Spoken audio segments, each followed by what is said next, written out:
ficou manco, ou alguma Bíblia está escrito coxo, outra Bíblia está escrito aleijado. Seu nome era Mefibosete. Amém? Oremos. Jesus Cristo fala conosco, ensina-nos a tua preciosa palavra. Nós possamos sair daqui hoje transformados, Senhor, por tua graça, por tua misericórdia. Usa-me, Senhor, uma vez mais, para que nós possamos aprender de ti, que a tua palavra ache guarida em cada coração, a começar por mim, Senhor. Quebranta corações essa noite, nós possamos ser aqui transformados pelo poder da palavra. Amém. Sentem-se, queridos. Eu vou pedir encarecidamente para vocês que vocês me ajudem. Amém? Com as crianças, que vocês me ajudem para que nós possamos sair daqui bem cedo essa noite. Pretendo terminar por volta da meia-noite, 1h mais ou menos. Amém? Vocês me ajudem. Amém? Bom, uma história que os grandes pregadores gostam de falar sobre Mefibosete. Mefibosete significa aquele que destrói a vergonha. É um nome um pouco hipócrita, né? Mefibosete, o que destrói a vergonha. Mas ele vivia tão envergonhado, ele vivia tão para baixo, né? Melhor seria o nome dele se fosse aquele que foi destruído, né? Ou aquele que tem vivido uma vida de vergonha. Mas não, o nome dele era um nome forte, aquele que destrói a vergonha. Mefibosete, ele era filho de Jonatas, que por sua vez era filho de Saul, o rei. Ele era sobrinho de Mical, a mulher de Davi. Ele tinha uma vida muito boa, porque ele não era um reles plebeu, ele fazia parte da corte. Ele era uma pessoa importante, apesar da sua pouca idade. Seus pais saem para a guerra contra os filisteus, e na guerra os filisteus vencem essa batalha. Nessa ocasião, Davi estava lá na terra de Aquis, ele estava escondido lá em Ziclag, e ele nessa situação, o pai dele, Jonatas, morre na guerra. Também morre Saul, o avô dele, que era o rei. Ele era o terceiro na linhagem. Tinha um irmão, Isbosete, que era irmão de Jonatas, que seria o próximo na linhagem, que também abdica do trono porque tem muito medo e também não quer saber do reinado. Ele tinha tudo para ser o novo rei. Porém, quando chegou ao coração da ama, a babá, que cuidava dele, quando chegou no coração da babá, que o avô estava morto, que o pai Jonatas estava morto, ela pegou a criança nos braços e ela saiu em fuga. Ao fugir, ela deixou a criança cair, e a criança ficou aleijada dos 2 pés. Eles se escondem, passa um tempo, Davi assume o trono e logo começam os problemas. Bom, parando a história aqui assim de pouquinho, quem poderia acusar Mefibosete? Na verdade, a pergunta que eu propus, inclusive como título da mensagem, é: Mefibosete é inocente ou ele é culpado? Como uma criança de 5 anos pode ser culpado de algo? É óbvio que ele não era culpado pela morte do pai dele, Jonatas. Também é claro que ele não era culpado porque a babá derrubou ele. Por mais que ele fosse gordinho, mas isso não é culpa para ninguém. Amém? Amém? Ele não era culpado por estar aleijado. Ele era inocente. Ele era vítima. Assim como muitos de nós passamos por algumas crises, alguns problemas, algumas dificuldades, e nós somos vítimas da situação. Quantos já não foram aqui vítimas do desemprego? Quantos já não foram vítimas aqui de problemas de saúde? Quantos já não foram vítimas de tantas coisas, de uma injúria e tantas coisas? Quantos de nós já não fomos vítimas? Mas a diferença está como você vai viver essa situação. Amém? Amém. Como você vai viver? É óbvio que o menino não era culpado. É óbvio que o menino não vivia uma situação de culpa. Ele não tinha opção, apesar de que tinha, mas neste momento ele não tinha opção com 5 anos. Porém, tanto a morte do pai como a fuga, como a queda que o deixou aleijado, tornou aquele menino uma criança extremamente depressiva. Quantas vezes, por causa de alguns problemas que nós enfrentamos no nosso diário viver, nós nos tornamos depressivos? O que acontece quando a gente fica depressivo? O que acontece quando você fica depressivo? Algumas mulheres, quando ficam depressivas, elas correm para o chocolate, né? Ah, estou depressiva, chocolate. Amém? Amém? Alguns preferem sorvete, outros preferem algum tipo de extravagância.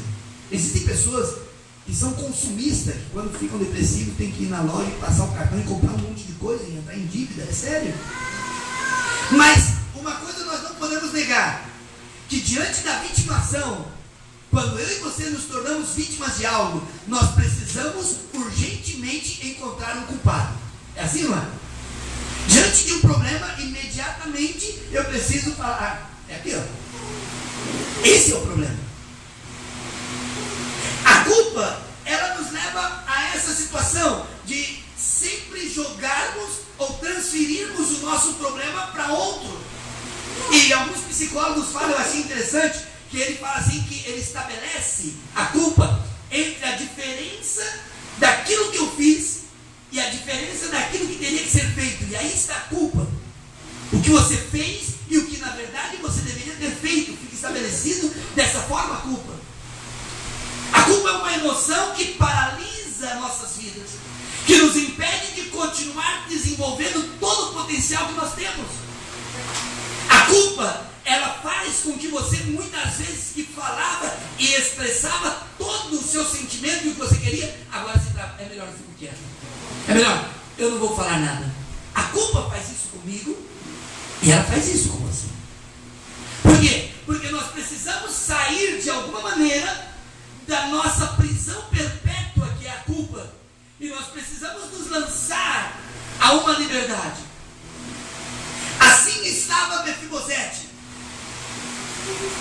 levando consigo a culpa da morte do pai, levando consigo a culpa da fuga, levando consigo a culpa da queda, preso na sua prisão perpétua, preso no seu cárcere da culpa, sem poder se livrar disso. Não havia como soltar. Talvez você tenha entrado aqui também preso na culpa. Talvez você tenha entrado aqui também pensando assim, mas se isso aconteceu é porque aconteceu aquilo. Mas se isso aconteceu é porque aquilo outro aconteceu. Se isso aconteceu é porque isso foi acontecido. Eu quero convidar você essa noite, em vez de você ficar buscando culpados para a sua própria culpa, apenas peça para o Senhor te libertar. Amém? Amém? A Bíblia diz que Ele levou sobre si todo o nosso castigo. Então eu não preciso encontrar em alguém a culpa, porque já o Senhor levou no Calvário. Olha que coisa linda. Eu já não preciso me defender, porque não há defesa para mim, porque o Senhor já me perdoou. Dá um sorriso para o seu irmão e fala assim: Deus já perdoou você, querido. A pergunta seria então essa noite a seguinte: será que nós vivemos a vida que nós vivemos por falta de opção ou porque simplesmente nós tomamos decisões erradas? O que você acha? A vida que você vive, será que você tem vivido ela porque não tem nenhuma opção ou porque você tomou decisão errada? Não havia jeito, era a única saída, era esta. E aí não deu certo. Ou aí você se deu bem, ou porque você simplesmente tomou uma decisão errada. As decisões, quando nós estamos cheios de culpas, elas vêm por causa de algumas necessidades que eu quero tratar com você essa noite. A primeira necessidade que Mefibosete tinha era a necessidade física. Quando ele cai, ele fica aleijado, ele fica impossibilitado de se mover. Como ele não tinha possibilidade de se mover, ele dependia de que as pessoas fizessem todas as caminhadas por ele. Nós vamos falar daqui uns dias sobre Ziba, que era o mordomo dele, era o que saía para fazer todas as caminhadas para ele. Você vai ver qual é o problema quando você não pode caminhar.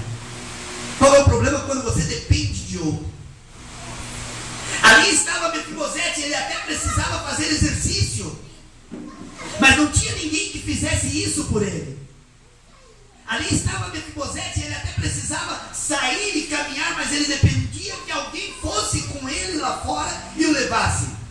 Acho que vocês lembram bem da história que o Senhor Jesus cura um paralítico que estava junto ao poço, ao tanque, e o Senhor pergunta para ele assim: você quer ficar curado? E ele fala assim: não, eu não tenho como, porque todas as vezes que o anjo mexe a água, eu não tenho ninguém que me jogue lá dentro. O Senhor Deus não perguntou para ele: quem vai te ajudar? Talvez você esteja ouvindo por causa desse complexo de culpabilidade que tem invadido o seu coração. Você talvez esteja somente ouvindo assim: quem é que vai me ajudar? Talvez você tenha assistido muito o Chapolin Colorado e está perguntando assim: ó, e agora quem poderá me defender? Talvez isso seja tudo o que foca a sua mente por causa da culpa. E aquele homem fala: não, todas as vezes que o anjo mexe a água, eu estou aqui há 38 anos, eu tenho visto isso. Eu não tenho ninguém que me joga lá dentro. Mas ele estava diante daquele que recupera o físico do homem. O aleijado estava diante daquele que soluciona o problema das pessoas. E o Senhor fala: bom, então faz o seguinte, você não entendeu a minha pergunta, mas eu vim aqui para fazer esse milagre. Levanta, toma a tua cama e anda. Amém? Você sabe, eu vou contar um segredo para você essa noite. Talvez você tenha vindo aqui somente para cumprir um ritual, mas hoje o Senhor vai fazer você levantar e vai fazer você começar a caminhar, porque a necessidade física que tinha Mefibosete, talvez você também tenha a mesma necessidade. Eu não consigo me mover. Eu não consigo ir para a igreja. Eu não tenho força para cantar. Eu não tenho força para bater palma. Eu não tenho força para orar. O Senhor Jesus Cristo vai curar você essa noite. Aleluia. O grande curador está aqui essa noite para resgatar a sua vida. Necessidade física tinha Mefibosete. Se nós falarmos como igreja, a igreja também tem uma necessidade física muito grande. A igreja precisa se mover. A igreja precisa caminhar. A igreja não é essa estrutura aqui, física, que você para e que bonitinha a minha igrejinha. Não. Isso aqui tem que ficar aqui. Você tem que começar a caminhar agora. Você precisa começar a andar. Quantos crentes estão aqui adorando ao Senhor, ou aqueles que não puderam vir por causa da necessidade física, estão aqui, mas são aleijados e não podem caminhar. E você pergunta: você vai para a igreja, irmão? Se Deus quiser eu vou. Quando é que Deus não quer que você vá para a igreja, meu querido? Pelo amor de Deus. Em todo momento Deus quer você dentro da igreja. Amém? Amém? Deus quer você na igreja. Eu creio assim. Bom, eu quero você aqui na igreja. Amém? E se eu sou falho, eu sou pecador, eu sou cheio de defeito, eu quero você na igreja. Imagina Deus que é perfeito. Amém? Uma outra necessidade tinha Mefibosete: a necessidade emocional. Com o tempo começa a ficar menino, e a alegria de todo menino são as férias de julho e as férias de dezembro, né? E é pipa, e é não sei o que, e é rua, e é uma maravilha, e corre o dia inteiro. O Joshua fica bem pretinho quando é as férias, correndo o dia inteiro na rua. É a época que eles menos comem. Amém? Não tem fome, eles querem correr o dia inteiro. Mefibosete tinha uma necessidade emocional, talvez o sonho de correr, talvez o sonho de caminhar, talvez o sonho de estar por aí. Começava já a ideia de que será que vai conseguir encontrar uma pessoa para que ele pudesse se casar, e toda aquela situação. A necessidade emocional dele era muito, muito grande. Se nós parássemos um pouquinho somente pensando naquilo que ele queria para si, que já seria um egoísmo muito grande. Porque muitas vezes, quando você pensa só na sua necessidade emocional, você esquece da palavra de Deus que diz que você tem que amar o próximo como a si mesmo. Não, eu vou fazer isso porque eu preciso que seja assim. E se nós falássemos só disso, já nós criaríamos um próximo complexo, que outro tempo eu vou falar aqui, que é o complexo que a pessoa acaba gerando sobre si de egocentrismo. Que eu sou, eu posso, eu faço, eu aconteço, eu tenho, eu consigo. Mas não, ele estava despojado disso. O que ele tinha muito sobre ele era traumas e angústia. O que ele tinha muito sobre ele era o peso da culpa de que um dia o seu pai morreu e ele teve que fugir, e ele não pôde assumir a cadeira E essa necessidade de sentimento bom, quantas vezes aflora você? Pergunte-se você mesmo, quando foi a última vez que você sorriu? Mas aquela gargalhada, sabe, que dá dor de barriga, já viu aquela gargalhada que chega a doer? Acho que é uma das melhores, né? Amém? Aquela gargalhada que você não está preocupado se as pessoas vão achar estranha a sua risada ou não, você vai rir. Amém? Que diga o subiano, né? Amém? Aquela gargalhada que você mostra até a sola do sapato quando você abre a boca. Quando foi a última vez que você sorriu? Quando foi a última vez que você foi no banco e puxou o extrato e falou assim, não, graças a Deus, esse dinheiro vai pagar as contas e não vai sobrar nada, mas se você sair de lá sem culpa, você falou assim, não, eu pago minhas contas, não, estou bem, não vai sobrar mais, graças a Deus. Quando foi a última vez que você pôde olhar para a esposa ou então olhar para o marido e poder abraçar e beijar, sem a necessidade de esperar que ele vai te dar uma caixa de chocolate ou um buquê de flor? Quantas vezes essa necessidade emocional, ela leva a pessoa a fazer, quantos pais já não falaram a célebre frase para o filho, quando o filho vem e abraça, o que é que você quer, menino? Amém? É assim, não é? Porque a necessidade emocional que tinha Mefibosete, você também tem. Necessidade de ser atendido. Amém? É assim, não? Necessidade de que alguém pare do seu lado, mesmo que ele não tenha uma palavra, mas só para te ouvir. Necessidade de que alguém fale assim, olha, eu estou com você, vamos em frente. Mefibosete não tinha nada disso, sabe por quê? Ele estava numa terra que chamava Lodebar. Acho que vocês já ouviram muito falar sobre isso. Lodebar significa não. E Debar, a etimologia da palavra, a raiz da palavra, ela vai para debir, que quer dizer falar, argumentar, conversar, parlamentar, pregar, anunciar. Então Lodebar é não fale, não converse, não ande, não respire, não cante, não. Quantas vezes o não é o Senhor da sua vida? Quantas vezes? Quantas vezes o não tem sido o Senhor da sua vida? Vamos fazer tal coisa? Ah, não.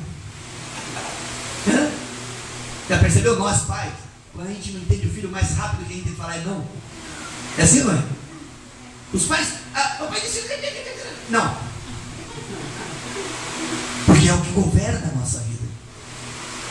O que governa a sua vida é, não, eu não posso, eu não consigo, eu não tenho, eu até gostaria, mas não, não. Ali estava aquele homem, aquele menino, sem condições, porque quem governava a vida dele era o não. Ele tinha mais uma necessidade intelectual. Você sabe o que acontece quando você fica enclausurado em algum canto? Nós falamos isso, foi segunda-feira, né? Não, terça. Estava lá tomando café na casa da Érica. Se alguém tiver em Itaquara, se quiser tomar um café bom, vai na casa da Érica, do Marquinhos, vale a pena. E nós estávamos falando sobre isso, de ficar enclausurado, de ficar fechado num lugar só. Você sabe o que acontece com a pessoa que fica fechada num lugar só? Todos os seus pensamentos se voltam para si mesmo. E tudo que ela pensa, tudo que ele pensa é, eu vou fazer dessa maneira. Não, eu vou fazer, não, porque tem que ser assim. E a gente começa, porque logo não compartilha ideias. Logo já não tem alguém que fala assim, eu acho que é melhor por ali. Eu acho que é melhor por aqui. Não tem, então logo você começa. Assim estava Mefibosete. Com uma necessidade intelectual, os seus paradigmas eram fechados somente em duas coisas: negativismo e pessimismo. Tudo que ele pensava não vai dar certo, não consigo, não posso andar, meu pai morreu, eu estou em Lodebar, Jerusalém fica longe, porque Lodebar ficava no deserto da Arábia, ficava do lado leste ali do Rio Jordão, no deserto da Arábia, já subindo quase próximo à Babilônia. Então ele não tinha condição, ele falava, não vai dar para mim chegar até lá, não vai dar, eu não posso, eu não tenho condição. Se meu tio viesse por aqui, quem sabe, Davi agora era o rei. Mas todos os pensamentos dele, todo o paradigma dele era, não posso ou não vai dar certo. Pessimismo e negativismo. Quando você se isola por causa da culpa, por causa do problema, por causa da situação que te envolveu, quando você se isola, você sabe o que acontece, meu querido? Simplesmente você cria só um pensamento. E o pensamento é: não vai dar certo. O pensamento é: não tenho condição. Quantas vezes você tinha condição de vir adorar ao Senhor, você teve condição de estar na presença do Senhor, mas essa necessidade intelectual de ler a palavra de Deus, de aprender a palavra de Deus e de crescer, te paralisou e você não conseguiu sair adiante. Quantas vezes aconteceu com você? Comigo aconteceu algumas vezes, de pegar a Bíblia e estudar e falar: que mensagem poderosa, olha, eu vou pregar isso aqui, e logo depois de 5 minutos, para quê? E joga a Bíblia no canto. Quantas vezes? Eu me lembro que há muito tempo atrás, quando nós estávamos lá em São Paulo, eu tinha acabado de voltar do Amazonas, e aconteceu um fato muito interessante comigo. Algumas pessoas chegavam lá na minha casa, e eu sempre falei isso, e eu sempre falo, as únicas pessoas que estiveram realmente do nosso lado foi a Érica e o Marquinhos. Eu me lembro que uma vez eu estava velho já, né, casado, com filho, mas doente, com vontade de comer coxinha, e nem eu e nem eles tinham dinheiro, e a Érica se virou lá e ela fez um monte de coxinha aquele dia para nós, amém? E não tínhamos ninguém, só nós 4 e os filhos, né? Quer dizer, o Leandro era bem pequenininho de tudo. E lá naquele lugar, um dia eu coloquei na minha mente assim, eu peguei meu computador, eu tinha um computador velho, e eu apaguei tudo que eu tinha no meu computador. Eu peguei meus livros e a Bíblia e tudo, e eu coloquei dentro de uma caixa. E eu fiquei pensando, a hora que os crentes começar a passar, eu vou tacar fogo em tudo. E se algum crente quiser colocar, eu vou meter a cabeça dele dentro desse negócio aqui, ele vai queimar para ela ser ruim. Porque eu era o culpado, mas eu precisava achar alguém que fosse culpado. Todo meu paradigma estava voltado em: eu sou um coitadinho, eu não posso, eu não consigo. Tudo estava fechado em mim dessa maneira. E naquele dia eu preparei a caixa, mas como eu tinha recém chegado do Amazonas, e eu tinha alguns costumes ainda do Amazonas, e na minha casa nós tínhamos uma rede bem na entrada, nós morávamos bem num porão assim, e tinha uma redezinha ali, aonde minha esposa lavava roupa, mas à tarde dava para esticar a rede, e eu deitei ali, e a caixa ali, eu falei, quando der umas 5h30, 6 horas, eu tava com fogo em tudo isso aqui. Eu tinha bíblias, eu tinha livros, eu tinha um monte de coisa. E naquele dia eu deitei na rede e eu fiquei balançando, e as pessoas que me conhecem sabem, eu tenho muita dificuldade para dormir durante o dia. Mas naquele dia eu apaguei, eu dormi. Acordei, já era quase 9 horas da noite, os irmãos já tinham ido para a igreja, já tinham ido embora. Guardei minha caixa, eu falei, outro dia eu pego eles. Naquela semana Deus restituiu meu ministério.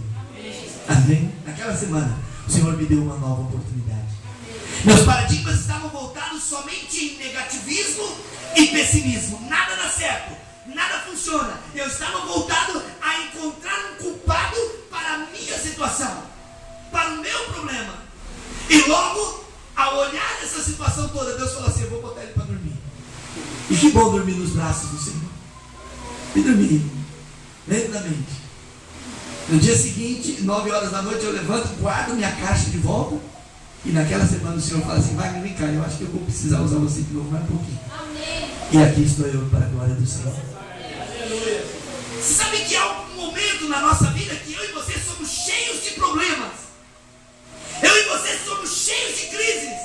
Mas nós estamos a um passo de nos tornar vilões. Mefibosete não tinha culpa de que o pai dele morreu. Mefibosete não tinha culpa de que aquela mulher derrubou ele e ele ficou aleijado. Ele não tinha culpa de ter fugido. Ele não tinha culpa de ir para Lodebar, mas ficou a um passo de se tornar um vilão. Você sabe que a primeira coisa quando nós passamos de vítima para vilão, sabe qual que é? É o mesmo pecado de Adão e Eva lá no Éden, lá na Gênesis. Vocês lembram desse pecado? O Senhor Deus falou assim: olha, vocês podem comer de tudo que está aqui, ó. Mas da árvore que está lá no meio do jardim, tem 2 árvores lá, uma é a árvore da vida eterna e outra é a árvore da vida e do conhecimento do bem e do mal. Essa árvore você não pega, pelo amor de Deus, não vai pegar. E todo dia Deus passava lá, e aí andava tudo bem, conversava, estava tudo maravilhoso. Mas chega um dia que Deus começa a passear no Éden e procurar Adão. E a primeira pergunta que ele fala: Adão, onde você está? Porque eu vou dizer dizer uma coisa para você: quando a culpa chega no nosso coração, Deus não muda de lugar, é você que muda, querido. Você sabe, quando o pecado chega na minha vida, não é já Deus que vai falar: eu não vou encontrar o Wagner. É o Wagner que vai ter que se esconder atrás do arbusto. É o Wagner que vai ter que colocar folhas de figueira e falar: Senhor, eu me escondi porque eu estava peladão e agora eu consegui uma roupinha aqui. Mas quem te disse que você estava nu? Você comeu da árvore do conhecimento e o culpado do Adão fala: foi a Eva. Ah, mulher. Lá no céu a gente se fala. Porque imediatamente quando vem a culpa no meu coração e no seu coração, a culpa é da Eva. Amém? Aquela vítima, Adão era vítima? Não, ele era culpado. Amém? E por que ele era culpado? Porque quando a Eva chegou com o fruto: olha, Adão, eu comi, eu não morri, come você também. Eu poderia falar: não, Deus falou para mim não comer, morre você sozinho. Amém? Que triste na nossa vida é quando nós deixamos de ouvir a voz de Deus para começar a ouvir a voz do homem ou da mulher, no caso. Que triste. Deixou de ouvir a voz de Deus e agora começou a ouvir a voz da mulher. Ah, é? Não pegou nada, não? Ah, então Deus, acho que ele se enganou, né? E come o fruto. Imediatamente viram que eles estavam mal. Imediatamente viu que alguma coisa estava errada. Adão, ele seria vítima até o momento que ele não participa do erro. Você é vítima, irmão, até o momento que você não participa do erro. E você ainda pode continuar sendo vítima até o momento quando você chega na presença do Senhor e reconhece: Senhor, eu sou um pobre, miserável pecador, tem misericórdia de mim. O Senhor tem misericórdia de você. Ele teve misericórdia de mim, Ele vai ter misericórdia de você. E primeira situação, o pecado original, o pecado primário: encontrar uma vítima que não possa argumentar. E foi assim, não é? Logo a Eva fala: não, quem me enganou foi a serpente. O que a serpente poderia argumentar? O que a serpente poderia falar? Não, é que eles são bobos mesmo. Não tinha argumento. Os nossos problemas, nós sempre queremos buscar culpado. Eu estava conversando com um irmão há um tempo atrás, e eu falei assim: olha, quando todos os problemas vierem sobre a sua cabeça, não tente buscar culpado, apenas se arrependa, dobre o seu joelho e fale com o Senhor. Amém? Primeiro pecado: o homem encheu o Éden com culpados e com inocentes. O homem encheu o Éden com a ideia de que poderia convencer Deus de que ele era vítima. Mas Deus não se deixa zombar. Deus não se deixa brincar. E ele falou: não, espera um pouquinho. Para aí um pouquinho. O que aconteceu, Adão? Não, a mulher que tu me deste, ela já tinha ido lá comer o fruto, ela trouxe para mim e me deu e eu participei. Então, já não é a mulher, já é você, Adão. Amém? Porque quando vem a culpa, a gente não adianta fugir para um lado ou para o outro. Nós temos que assumir as nossas culpas. Eu assumo os meus erros, você assume os seus erros, e o Senhor perdoa todos nós. Amém?